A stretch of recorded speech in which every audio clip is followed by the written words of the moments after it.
നമ്മൾ ഇന്ന് കാണിക്കാൻ പോകുന്നതാണ് മോസമ്പി. കണ്ടോ, നമ്മളുടെ മോസമ്പി നിറച്ച് കായായിട്ടുണ്ട്. ഭക്ഷണം വിളയുന്ന കാട എന്ന ആശയത്തോടെ ഞാൻ പല രീതിയിലുള്ള ഫലവൃക്ഷങ്ങൾ വെച്ചുപിടിപ്പിച്ചിട്ടുണ്ട്. അപ്പോൾ ഇന്ന് ഞാൻ നിങ്ങളെ പരിചയപ്പെടുത്തുന്നതാണ് മോസമ്പി. ഇതിൽ ധാരാളം കായ ഉണ്ടായിട്ടുണ്ട്. ഇതിൽ കാണാമോ, നിറച്ച് മുകളിലൊക്കെ ഉണ്ട്, നല്ലോണം കാ പിടിച്ചിട്ടുണ്ട്.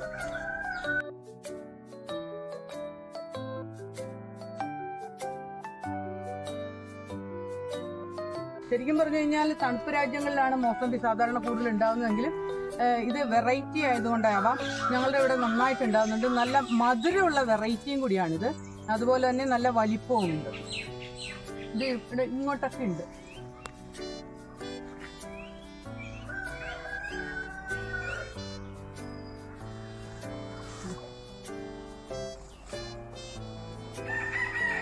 ഇത് പക്ഷെ കുറച്ച് നാളെടുക്കും ഇത് മൂത്ത് വരാൻ. ഇപ്പോഴാണ് ഇത് മൂത്തത്. ഇതിന് ഒരു പ്രത്യേകതയുള്ള എന്താണെന്ന് പറഞ്ഞു കഴിഞ്ഞാൽ, മൂത്താലും ഇതിന്റെ നിറം യെല്ലോ കളർ ആവത്തില്ല. പിന്നെ നമ്മൾ പറിച്ചു വെച്ച് കഴിയുമ്പോഴാണ് യെല്ലോ ആവുന്നത്. മോസമ്പി ഒരു സിട്രസ് ഫ്രൂട്ടാണ്. നമ്മുടെ ആരോഗ്യത്തിന് വളരെ നല്ലതാണ്.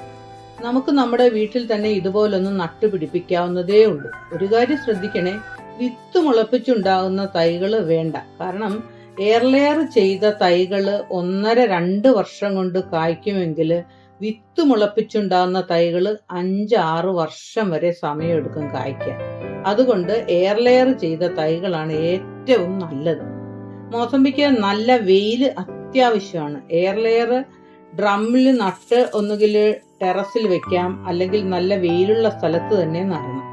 ഏതാണ്ട് മെയ് ജൂൺ മാസങ്ങളിലാണ് നടാൻ പറ്റിയ സമയം. നിലത്ത് നടുകയാണെങ്കിൽ 1.5 അടി നീളം, വീതി, താഴ്ച ഇവയുള്ള ഒരു നല്ല കുഴി എടുത്തിട്ട് അതിന്റെ അകത്ത് നമ്മൾ PH ബൂസ്റ്റർ, ഭൂമിത്ര, ബയോഗ്രീൻ ഇവ 1:1:1 എന്ന അനുപാതത്തില്, അല്ലെങ്കിൽ മറ്റ് ജൈവ കമ്പോസ്റ്റ് വളങ്ങൾ ഏതാണ്ട് ഒരു 5 കിലോ എങ്കിലും എടുത്ത് മണ്ണുമായി മിക്സ് ചെയ്ത് കുഴിയിലിട്ട് ചെടി നടാം.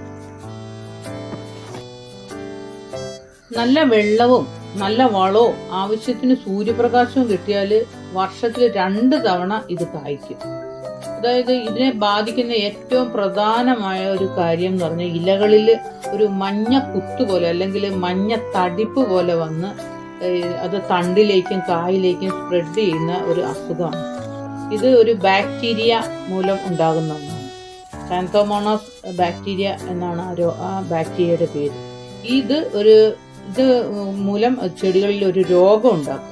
ഇത് തുടക്കത്തിലെ തന്നെ ഇത് ശ്രദ്ധിക്കണം. കാരണം ഇത് സ്പ്രെഡ് ചെയ്താലേ ആ ചെടി തന്നെ ഉണങ്ങിപ്പോകും. അതുകൊണ്ട് ഇത് കണ്ടാൽ ഉടൻ തന്നെ നമ്മൾ സ്യൂഡോമോണാസ് 5 ml 1 ലിറ്റർ വെള്ളം എന്നുള്ള അനുപാതത്തിൽ ഇലകളിലും തണ്ടിലും സ്പ്രേ ചെയ്ത് കൊടുക്കുകയും അതുപോലെ തന്നെ തടത്തിൽ ഒഴിച്ചു കൊടുക്കുകയും വേണം. ഇനിയിപ്പോൾ അത് നന്നായിട്ട് ആയിപ്പോയി എന്ന് തോന്നിയാൽ നമ്മൾ എന്താ ചെയ്യേണ്ടതെന്ന് പറഞ്ഞാൽ, ഇത് ബാധിച്ച ഇലകളെല്ലാം വെട്ടി മാറ്റിക്കൊണ്ട് കത്തിച്ച് കളയണം. അതിനുശേഷം നമ്മൾ അവിടെ കോപ്പർ ഓക്സിക്ലോറൈഡ്, അതായത് COC, അത് ഒരു 2 ഗ്രാം 1 ലിറ്റർ വെള്ളം എന്നുള്ള അനുപാതത്തിൽ വെള്ളത്തിൽ കലക്കിയിട്ട് സ്പ്രേ ചെയ്യുക. അതായത് തടത്തിൽ കുറച്ച് ഒഴിച്ചും കൊടുക്കണം, അതോടൊപ്പം തന്നെ ചെടി മുഴുവനായിട്ട് സ്പ്രേ ചെയ്ത് കൊടുക്കുകയും ചെയ്യാം. പിന്നെ ഇതിന്റെ വേറൊരു കാര്യം എന്ന് പറഞ്ഞാൽ, ഓരോ കായ എടുത്ത ശേഷവും നമ്മൾ നിർബന്ധമായിട്ടും അത് പ്രൂൺ ചെയ്യണം. പ്രൂൺ ചെയ്യുമ്പോൾ ശ്രദ്ധിക്കേണ്ട കാര്യങ്ങൾ, അടിയിലേക്കുള്ള, അതായത് സൂര്യപ്രകാശം ഏക്കാത്ത കമ്പുകൾ, അതുപോലെ തന്നെ തൂങ്ങിക്കിടക്കുന്ന കമ്പുകൾ, അതുപോലെ തന്നെ ഉണക്ക് ബാധിച്ച കമ്പുകൾ, ഇതെല്ലാം നമ്മൾ പ്രൂൺ ചെയ്ത് കൊടുക്കണം. അപ്പോൾ അത് നല്ല രീതിയിൽ ഒരു ഷേപ്പായിട്ട് വരികയും ചെയ്യും. അതോടൊപ്പം തന്നെ 3 മാസത്തിലൊരിക്കൽ നല്ല വളപ്രയോഗം നടത്തണം. ഓരോ തവണ പ്രൂണിങ്ങിന് ശേഷം നമ്മൾ സ്യൂഡോമോണാസ് സ്പ്രേ ചെയ്ത് കൊടുക്കണം. അതോടൊപ്പം തന്നെ തടത്തിൽ ഒഴിച്ചു കൊടുക്കുകയും ചെയ്യണം. അപ്പോൾ പുതിയ ബ്രാഞ്ചസ് വരികയും പൂക്കൾ ഉണ്ടാവുകയും ചെയ്യും. അപ്പം നല്ല രീതിയിൽ പൂക്കൾ ഉണ്ടായി കഴിഞ്ഞു കഴിഞ്ഞാൽ നമ്മൾ സീവീഡ് ജെൽ 5 ഗ്രാം 1 ലിറ്റർ വെള്ളം എന്ന അനുപാതത്തിൽ ചോട്ടിൽ ഒഴിച്ചു കൊടുക്കുക. അത് ചോട് നനയത്തക്ക രീതിയിൽ. അതോടൊപ്പം തന്നെ 3 ഗ്രാം 1 ലിറ്റർ വെള്ളം എന്നുള്ള റേഷ്യോയിൽ നമ്മൾ ചെടി മുഴുവനായിട്ട് സ്പ്രേ ചെയ്ത് കൊടുക്കുകയും ചെയ്തു കഴിഞ്ഞാൽ നമ്മൾ ഉണ്ടായ പൂക്കളെല്ലാം നല്ല രീതിയിൽ കായായി മാറുകയും അതേപോലെ ആ കായ്കൾക്ക് നല്ല ഷേപ്പും നല്ല മണവും നല്ല ഗുണവും ഉണ്ടാവുകയും ചെയ്യും.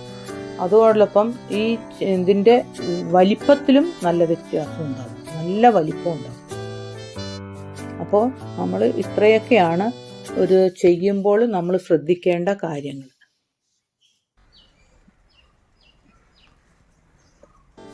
നമുക്കിത് 2-3 പറിക്കാം.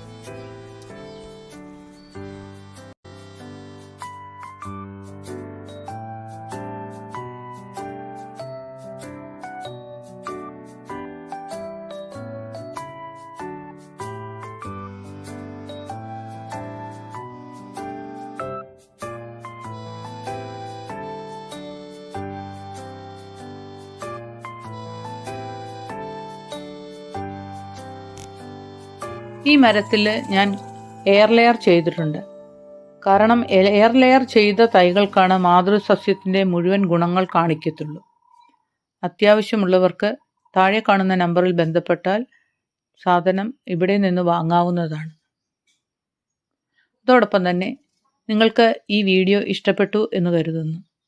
ഇഷ്ടപ്പെട്ടാൽ ലൈക്ക് ചെയ്യുകയും ചാനൽ സബ്സ്ക്രൈബ് ചെയ്യുകയും ചെയ്യുക. മാത്രമല്ല, ഫ്രൂട്ട്സിനെ കുറിച്ച് കൂടുതൽ അറിയുവാൻ ആഗ്രഹമുള്ളവരിലേക്ക് ഈ വീഡിയോ ഷെയർ ചെയ്ത് കൊടുക്കുകയും ചെയ്യുമല്ലോ. അടുത്ത ഒരു ഫ്രൂട്ട്സുമായി ഞാൻ ഉടൻ വരുന്നതായിരിക്കും. എല്ലാവർക്കും നന്ദി.